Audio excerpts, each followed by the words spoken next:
If you've ever felt like your garden was growing faster than your to-do list, wait till you see what mine did behind my back. Because the plants that struggled all year, they exploded the moment I stopped watching. So good morning and welcome to Bowtie Life. We're going to go right into our garden tour today. We're doing a short form video that I'm trying out a new thing, and I'd love to hear in the comments if you like this one or the longer, more verbose version of these garden tours. So let me know what you think and what your opinion is. I am the guy that can talk a whole lot more than normal people, and I know that, and so we're trying to be a little more concise with these garden tours.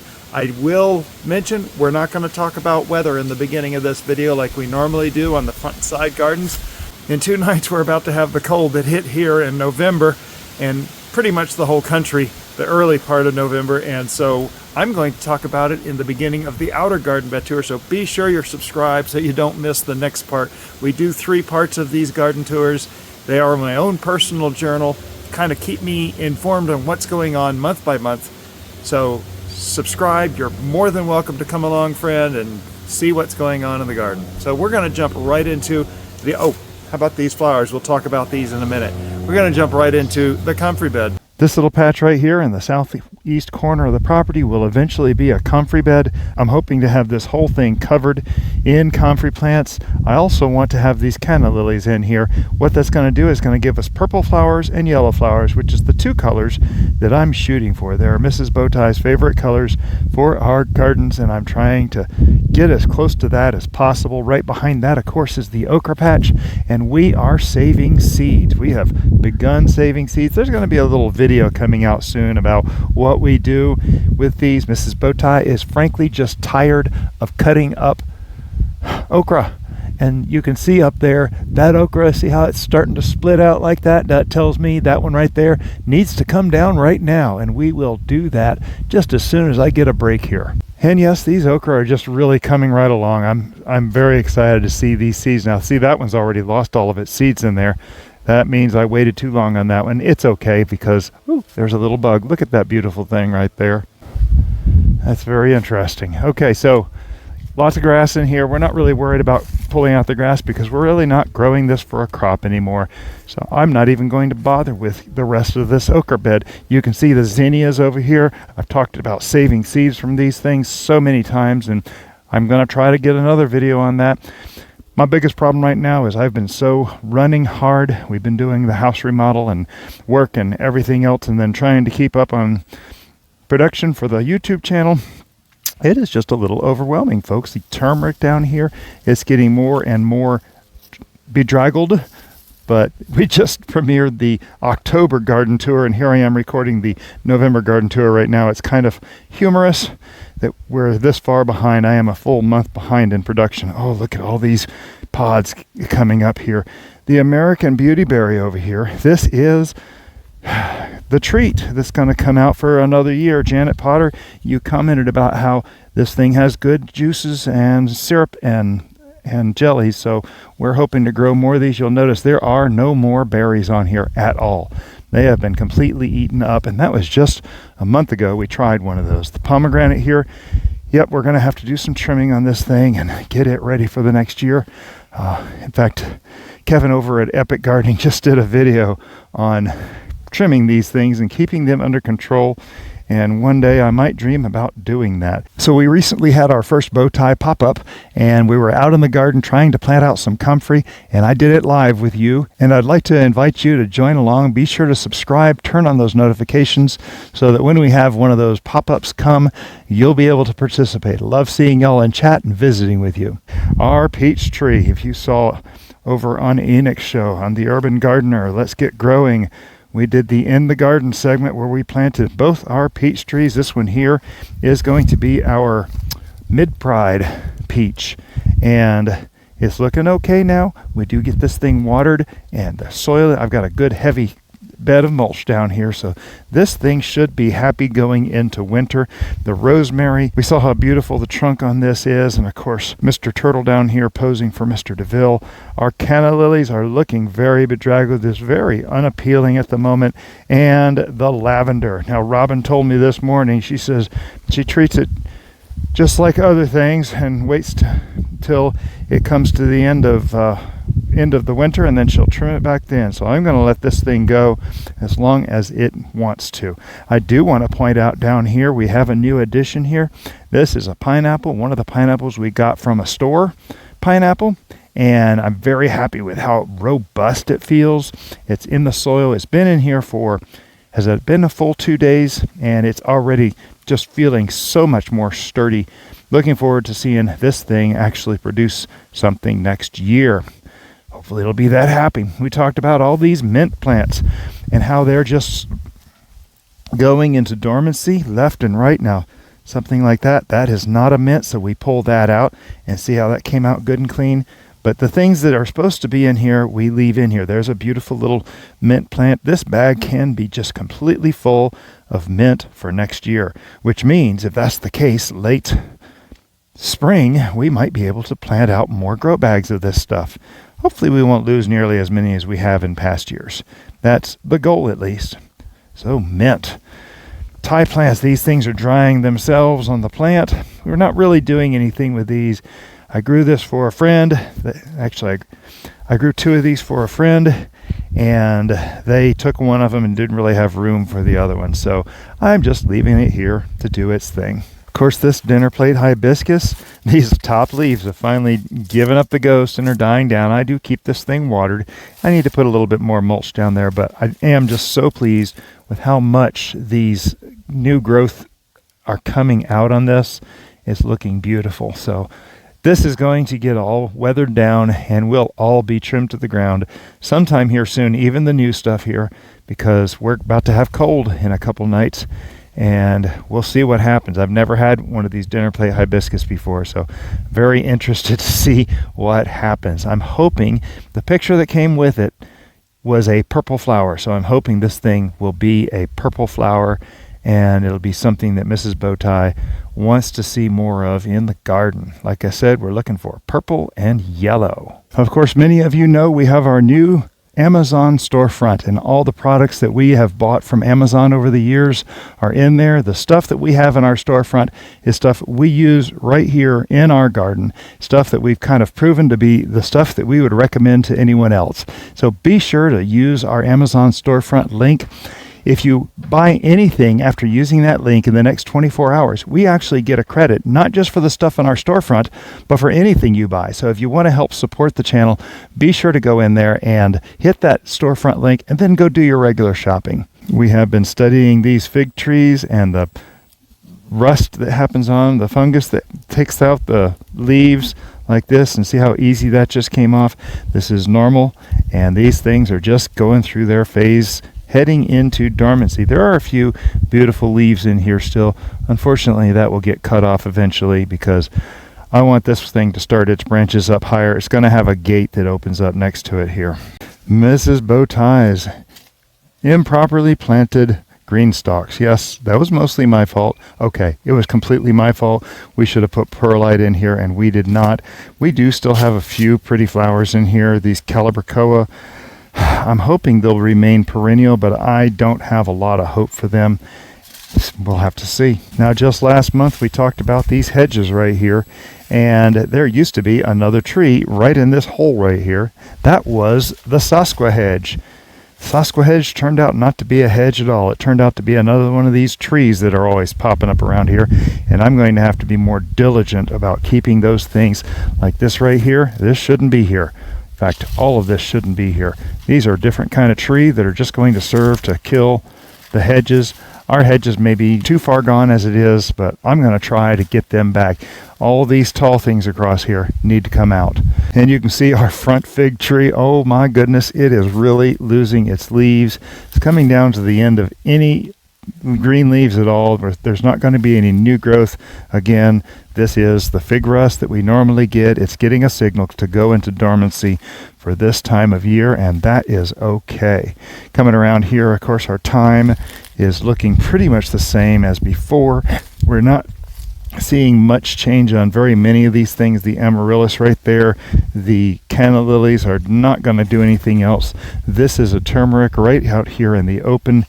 And of course the yarrow is just looking so beautiful. I do come in here when this thing would turn yellow.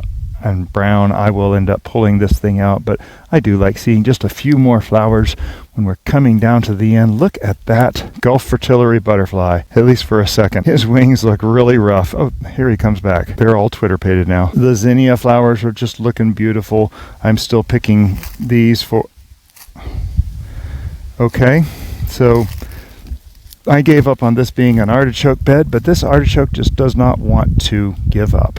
That's interesting.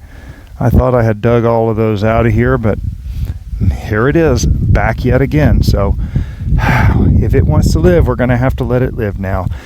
More dead zinnia flowers all through here that we're going to be collecting seeds from. And then we come around to the Jerusalem artichokes, and these things now... These things normally have given us flowers by now, but look, these things are just starting to give us their flowers. Jerusalem artichoke, it's a root tuber. I call it Jerusalem artichoke. Normally I call it Sunchokes because I like that name much better. It's also a sun root, but some of you might know it as the fartichoke, and we're going to have a video coming out here pretty soon about taking care of these. We like fermenting them. In fact, we had a video about fermenting them and harvesting them and cooking them several different ways, and how simple it is to just not have a fartichoke, to have just a sunchoke that we can eat and be healthy, because they are actually good for diabetics, and that's the kind of thing we want to hear. The pollinator beds, in the front pollinator bed, now we planted this pineapple over here a while back. We do have another pineapple in here now, which I'm very excited about, because we're going to have pineapples one day soon. I'm just dreaming. I keep trying these, and I'm planning on having my own production of pineapples. I love pineapple. Andre the farmer showed me how to do this, and in one of his videos, and I would like to be able to accomplish what he does. We're going to get to these Brugmansia in just a minute, because boy are they beautiful. This one up here just out of view is amazing. You likely know that we have a private group on Facebook called the Bowtie Bunch. Right now the doors are open, but that time is coming to a close. I don't know when, but it's probably going to be somewhere around the beginning of next year. So if you want to get in on the Bowtie Bunch now on Facebook, please do so. We cover some other things that might be of interest to some people, and we're able to have a different kind of conversation there because it is such a private group. Be sure to request to join. I do want to show you the Egyptian walking onion, because they are just beautiful now. Month before last we showed these, and they were all laying over, every single one of them through here. Now they're all standing up, and look how thick this one is getting despite being covered in leaves, which I'm trying to keep off of here, but this thing is coming back strong like they do. These Egyptian walking onions will just, they're amazing.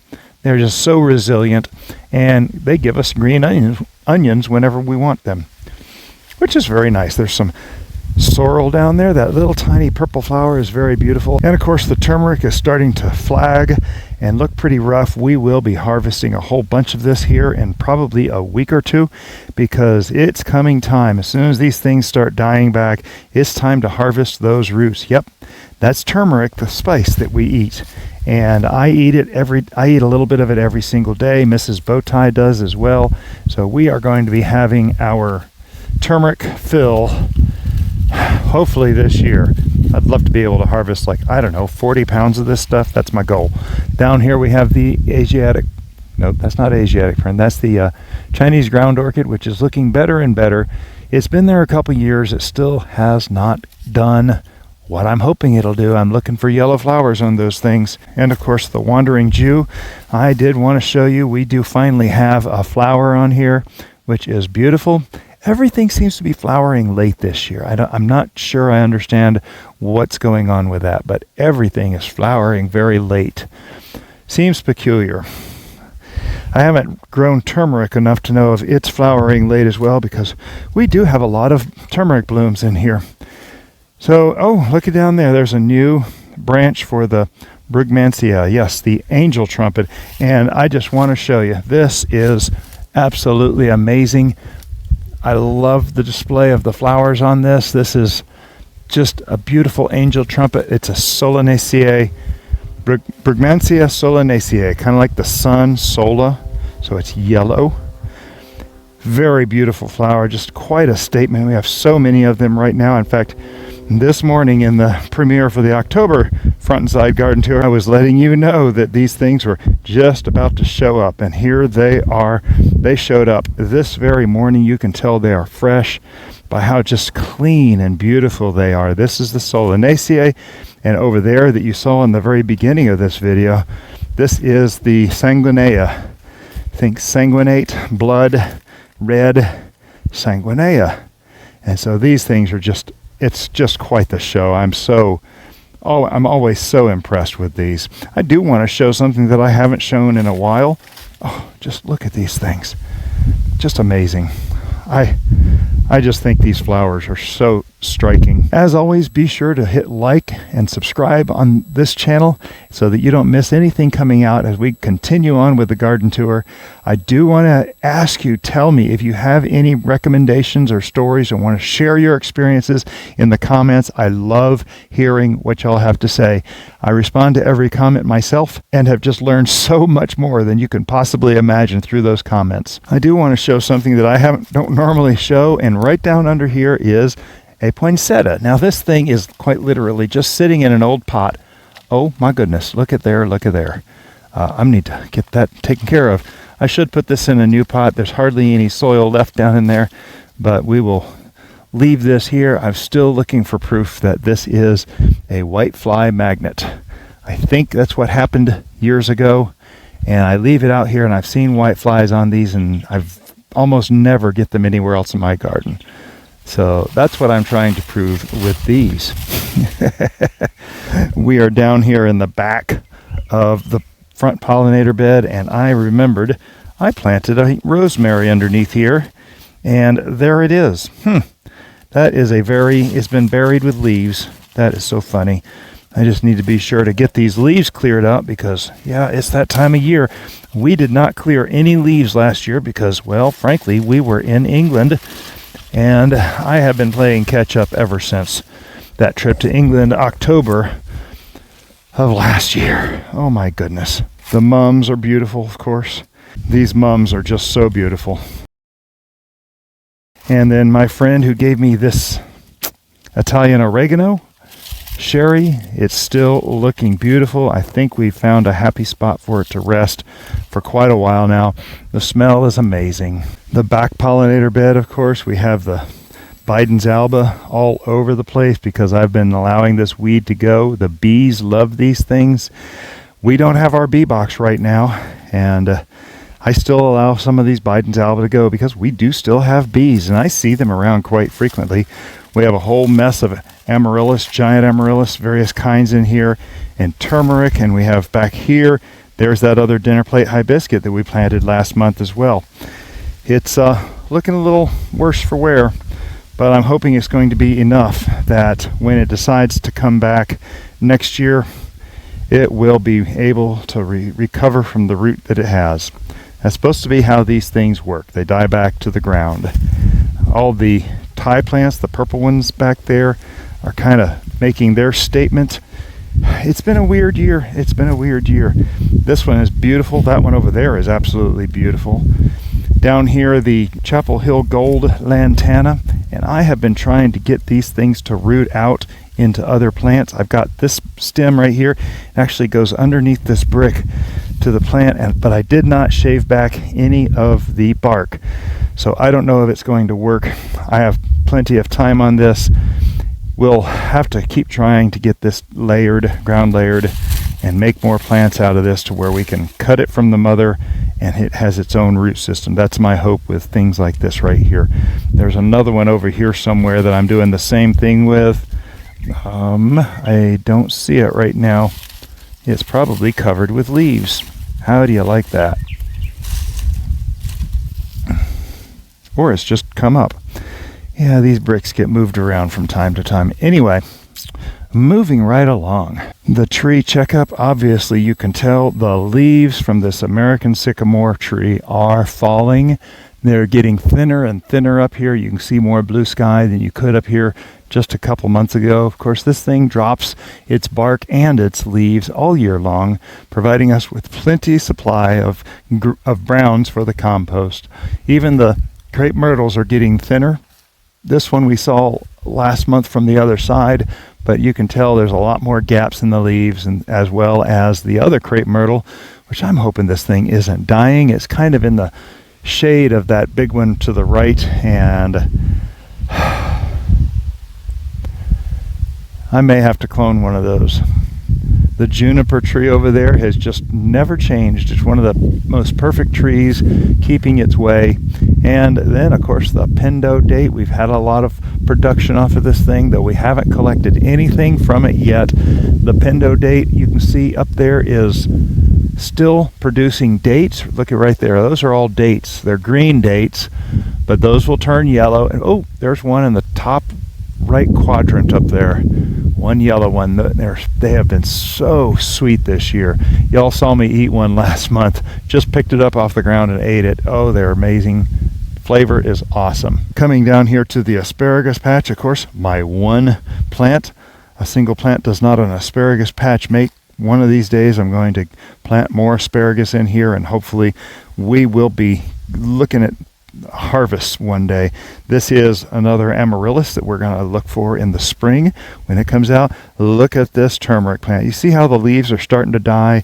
Even the blooms are starting to fade. Now this is the newer of the two blooms. See that one right there? Looks good, but you can start seeing some browning around the edges. Well, look at the older of these two blooms on this side. This thing, it is weathered. It is not looking great at all.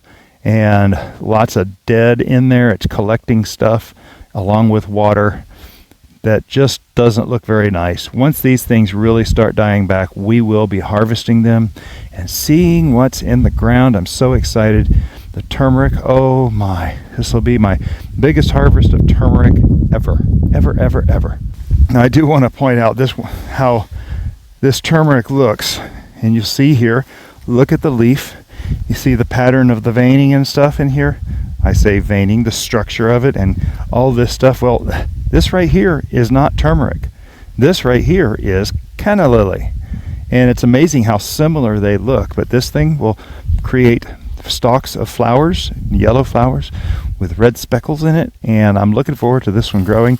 This was the original over here, but this over in this side, these seem to just languish. And I don't know if it's because of the current weather conditions or if it was just a bad spot. It's not getting very much sun, and these things tend to thrive, really thrive in sunny spaces. Now, if you stick around for the raised garden bed tour, I did just discover yesterday that the beans in our raised garden bed tour have root knot nematodes, and kind of explains a lot of why the production has been like it has been this year. Nothing unusual. We might end up planting our beans in this bed, though. This may be the new home for beans. We do have some beans in here. These cattle beans, these are Thai yard-long beans, and you notice they are getting huge. I did pick a couple of these, but you can see how amazing they look. Here is a yard-long bean. My goodness, this is probably the longest one I've seen out here. This thing is amazing. It's got huge seeds in it every, I don't know, inch and a half away from each other. This was a volunteer from these that we planted here last year. So this is interesting how they grew up just in the midst of everything. If I come around the east side of the arch trellis here, oh, there's even more right there. Look at that. Just look at that. That's just amazing. We have our rosemary, of course. The rosemary is looking strong. This is one of our second generation rosemaries that we planted out. It just seems to grow no matter what we throw at it. And this grass will grow up inside it, and it just keeps right on going. I haven't seen the trunk of this thing in a while, but I will bet it is massive. If you're on Instagram, next time you post pictures from your garden, please tag us at BowtieLife_garden. I'd love to see what you've got growing in your garden. Here's the one loofah plant that's hanging on. I still have not picked it, but looky there. I hadn't even looked up there in a couple days. We actually have a second loofah now.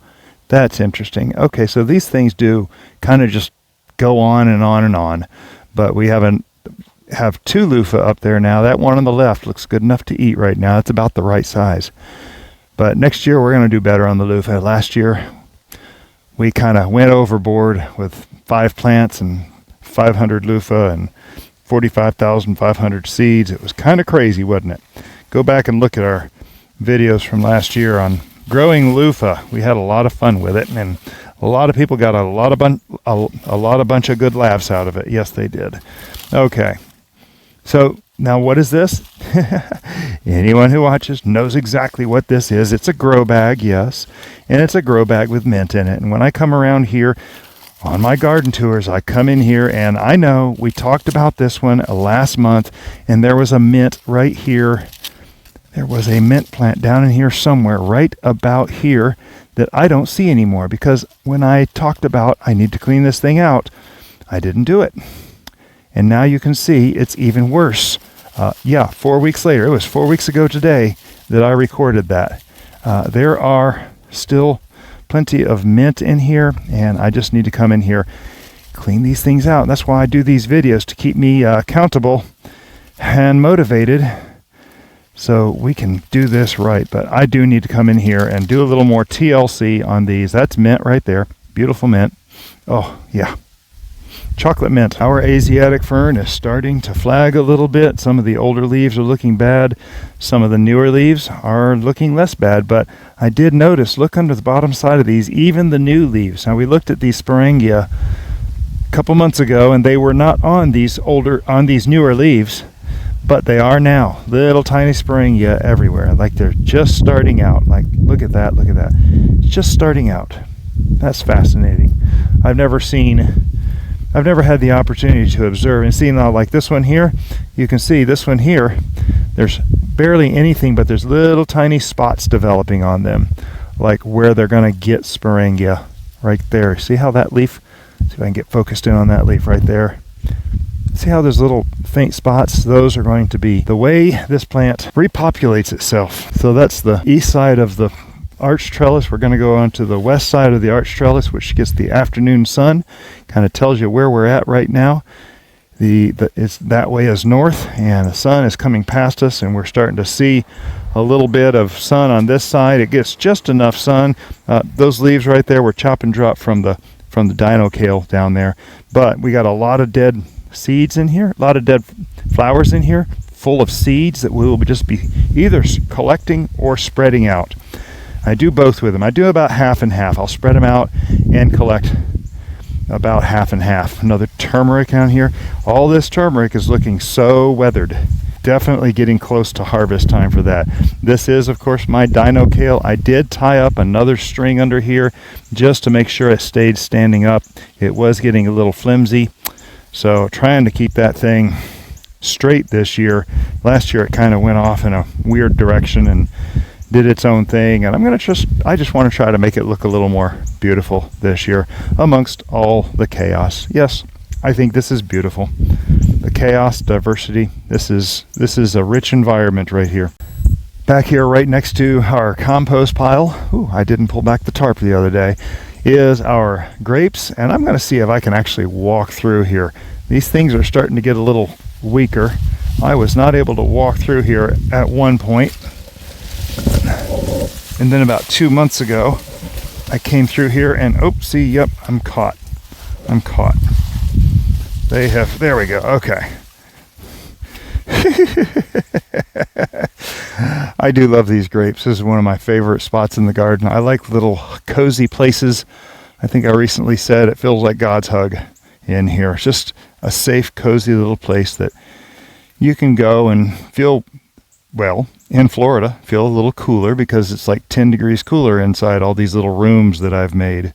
This is not the only one. In fact, we have one in the outer garden bed tour that you can see. There are actually a few places around the garden that are like that. Past the grapes, we have our fall potato planting, and these things are really looking amazing.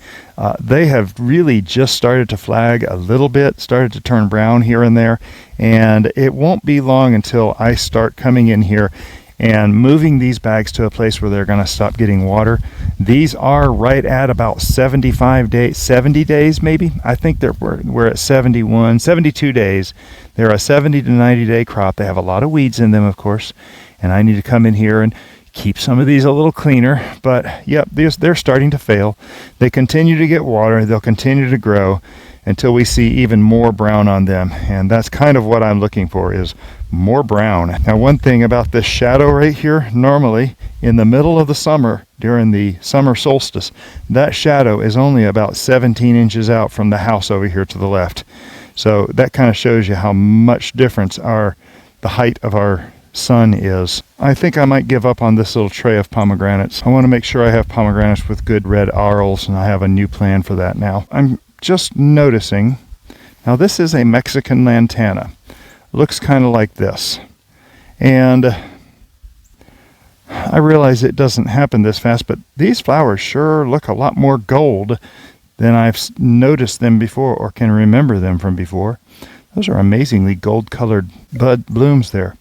Waiting for this thing to propagate itself. I want another one of these somewhere. I want to back up, see if we can get 2 of these things going. It is an invasive. It's supposed to be aggressive, but I have not seen that yet. It hadn't been aggressive with me. We come around the backside here, and we have our turmeric down here that has bloomed. That is the turmeric we saw last month that was holding water right there. It's still holding a little bit of water. You can see it falling off there as I shake it, but still it's starting to flag. It's starting to fail, and which means we will be harvesting those very soon. The blueberries look beautiful. I did come in and get a lot of the dark green leaves out of the bottom down there. I see we could do a little bit more. That was last month. We cleaned out some of that. Further deep in there, I can still see some other areas that need to be cleaned out. But these things are going dormant, and they will start coming out for next year and hopefully start giving us blooms. I do need to spread around the stuff to lower the pH in here so they will be happier in the spring. It's high time I do that. And so there you have it. That's going to be the front and side garden tour for the month of November 2025. Not a lot has changed since October, except for the flowers. Oh, I'm just so excited every time we get another bloom of those Brugmansia out there. It's amazing. Cherry over at the English Ladies Kitchen Garden, you were talking about those. Remember that those things are toxic. So be sure you're not in a place where a pet or someone might get poison from them, because they are very toxic. In fact, I have mine kind of away from the road, away from everything, so they're on their own. That is really the only major concern. Be sure to subscribe, because by the time I record the outer garden bed tours next weekend, we will have a report on the weather. We're about to get cold, and I don't know how cold. I don't think we're going to get down to a frost. I will be actually quite surprised if we even get down to 40 degrees, which is probably around 6 degrees Celsius. Yeah, I think about 5 degrees Celsius, 4 or 5 degrees Celsius. So I don't think we're going to get that cold. We'll have to see. Our water temperature is still pretty warm, and it's going to keep our temperatures a little bit more stable. We will be getting, of course, into the back garden, so be sure to subscribe so you don't miss a thing. Thank you for watching. Let me know what you think of this shorter format and quicker format garden tour. Have a blessed day.